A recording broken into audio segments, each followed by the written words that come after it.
Do some of the specs of RTX 4000 present very bad news for RTX 3000? Of course, anybody who's bought in the last year or even maybe thinking of buying now as prices go down, and I recommend you don't buy now, just wait until we hear more about RTX 4000.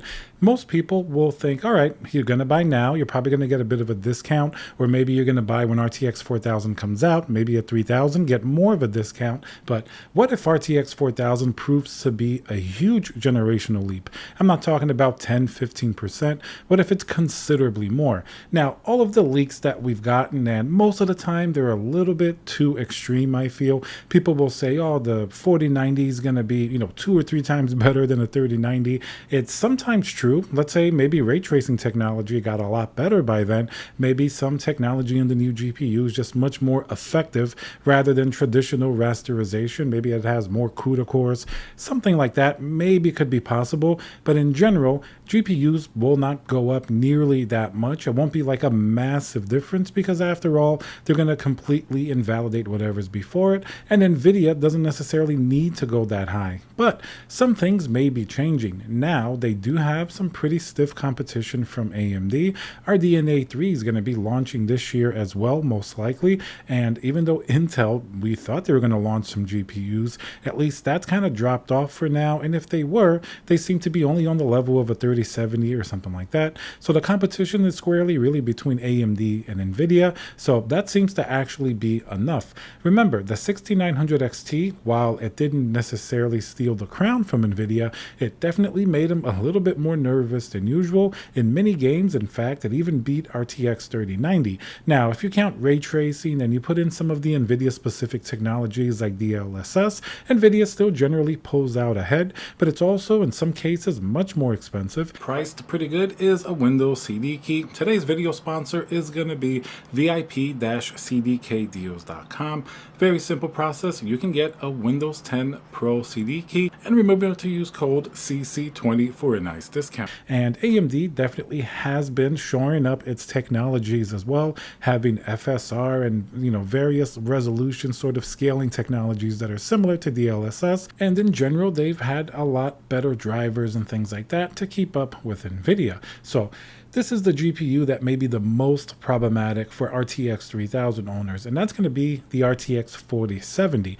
Why? First, it's probably going to have a lot of performance for its price point. That's going to be probably between $499 to $599. That's roughly what we can find the 3070 at now. If NVIDIA bumps up that price to $599, I really wouldn't be surprised given the fact that everything has gone up. Even though the GPU market is not too great, they're going to view it as brand new technology. But they're certainly going to have some time to be able to adjust that pricing because remember, if we go by past NVIDIA releases, they're pretty likely to give us the RTX 4090 first, maybe as early as even this October, and then potentially RTX 4080, and then the 4070. If I were to guess, we would see it sometime during Q1 of next year. Of course, the RTX 4070 may actually be one of the most important GPUs that have been released in a long time because not only is it going to have performance that we think possibly may match something like a 3080 Ti, maybe even a 3090, as they're pretty close often.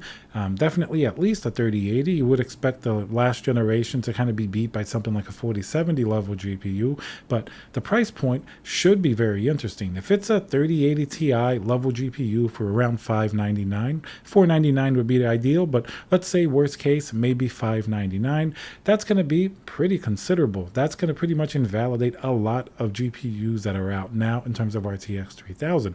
I mean, look at the 3090 Ti. It started at $2,000 and it's already selling on sale, like I've done a video about this recently, for about $1149 is the cheapest that I've seen it directly from EVGA. That is not only a massive discount, but that's $1149 for a 3090 Ti. That's like the highest level GPU you can possibly get at this point. We were paying that basically for 3080 12 gigabytes or more. So that's a pretty phenomenal difference. Now, if you bring in something like a 4070 that performs maybe not nearly as much as a 3090 Ti, after all, it's unlikely a 4070 would have 24 gigabytes of VRAM, although 24 gigabytes of VRAM, a little bit overkill basically for gaming. I think maybe 16 is enough. 8 definitely going to get a little bit low, especially with the 4070 being what, 4K 4K card now, you probably really want to have at least 12 to 16 really to be much more future proof. Hopefully the 4070 won't disappoint with the VRAM amount.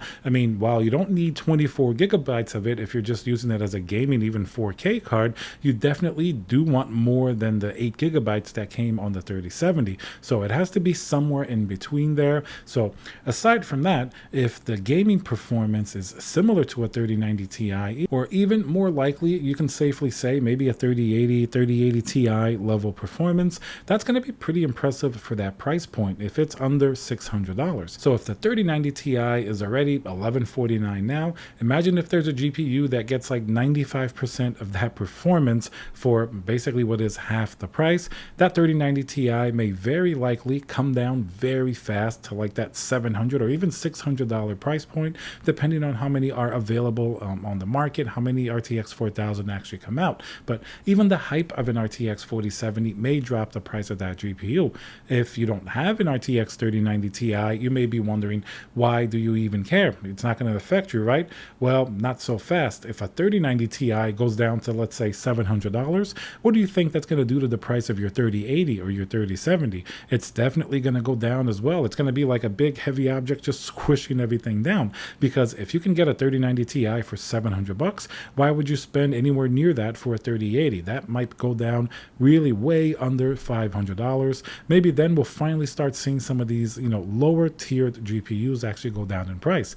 Right now, we've seen a massive discount on the high-end stuff. Anything basically 3080 Ti and above has taken a massive price dip. Look at the 3090 Ti from $2,000 to almost, $1,000 off. Most of the GPUs in that 3070 to 3060 Ti sort of range of GPUs, they really haven't gone down that much, anywhere near below their MSRP. They may dip close to it or even a little below, but it's definitely not 50% lower or something like that, as we're seeing with the more expensive GPUs. So if you are an RTX 3000 owner, I mean, there's nothing you can really do about it now. I mean, theoretically, it's possible if you got rid of your GPU now in anticipation of RTX 4000, two things can happen. Either you can get lucky and hit sort of the high price point for what your GPU is, because the market is only going to go down from now, or you could have situations where there might be some surprise shortage and that GPU you sold, let's say for $600 now, may jump back up to $800 or $900 because there are no GPUs available for whatever weird reason. So remember, now I just have to tell you guys the real possibilities that can happen. In normal times, you would say might be good to sell your GPU now because the new stuff is coming and the price is only going to go down. There's also a chance something new may happen to make the values of the GPUs go up even higher. So therefore, no use in overthinking it. Whatever you do may have some risk involved in the future anyway, depending on what GPU that you want to keep or get. But keep in mind, RTX 4000 definitely will be coming. So if your first thing is to get the most amount of performance, definitely you're going to find that in RTX 4000, either the 4090 or 4080. Now, if you're more concerned about price to performance, that's when something like the 4070 is going to enter the fray. It may be a little bit more attractive depending on its availability and its initial price, and something like an RTX 3000 series may also be a good idea at that point after it's gone down even more in price. If you can get it price to performance wise at a good level, then it's definitely a great deal. Nobody likes a 3090 Ti at $2,000, but if it's $700, does that change the math a little bit? I think so for a lot of people, especially if RTX 4000 is either unavailable or too expensive and maybe the performance gains may not end up being quite as drastic as they were.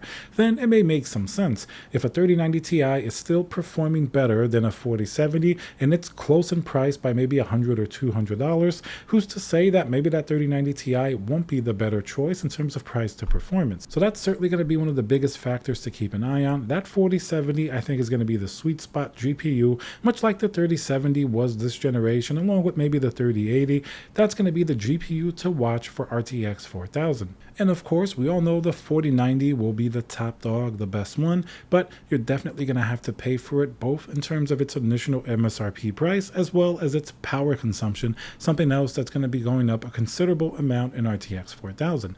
All right, guys, so hope you enjoyed the video. Let me know what you think down below. Remember to subscribe, smash that like button, and I'll see you guys on the next video.